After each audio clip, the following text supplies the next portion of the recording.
Mass institutional adoption of Pi, only a matter of time. Have you ever wondered what happens when the financial systems that run our world finally reach their breaking point? This is not a hypothetical question.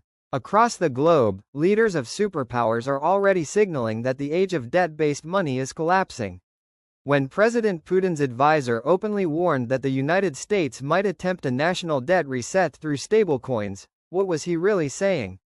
He was admitting that the very foundation of fiat finance, the endless expansion of debt, is nearing its limit.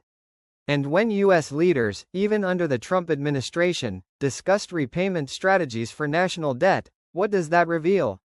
It shows that even America, the issuer of the world's reserve currency, knows the system is unsustainable.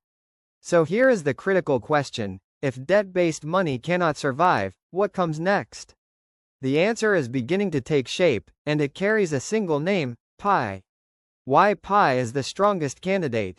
Ask yourself, what kind of money could replace a broken system without replicating its flaws?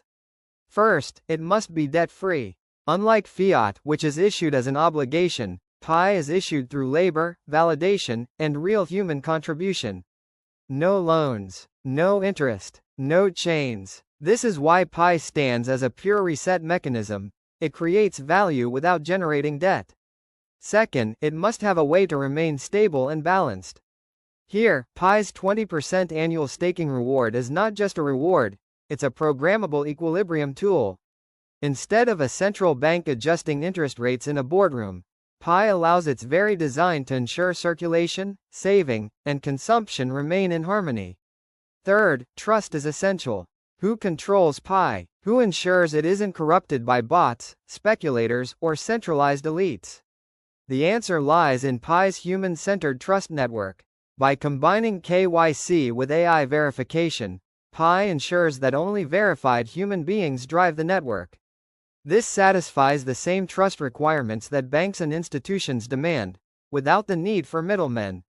Finally, money must not only be an asset, it must be infrastructure. This is where Pi's global distributed CPU power comes into play. Pi nodes are not simply validating transactions, they are evolving into a planetary-scale computing grid. Imagine a system where the currency you use is directly connected to the computational backbone of the digital economy. That is Pi's vision, the irreversibility of open source. But perhaps the most important factor is this: Pi cannot be undone. With the Grand Open Mainnet and Pi's blockchain going fully open source, the system becomes irreversible. Even if legacy banks collapse, even if centralized infrastructures falter, Pi has already planted itself as a self-sustaining ecosystem. Once open, once decentralized, there is no turning back. This is the point where all alternatives vanish. Strategic conclusion. So let us connect the dots. Both Russia and the United States, despite being adversaries, are pointing in the same direction: the collapse of debt-based money. Pi is uniquely positioned because it resolves four contradictions that no other system has solved: issuance without debt, stability without central banks, trust without institutions, infrastructure without centralization. This is why institutional adoption of Pi is not a matter of if. It is only a matter of when. The predictive conclusion is clear: Pi's mass adoption is inevitable, irreversible, and time-bound. And now, pioneers, I leave you with one final question.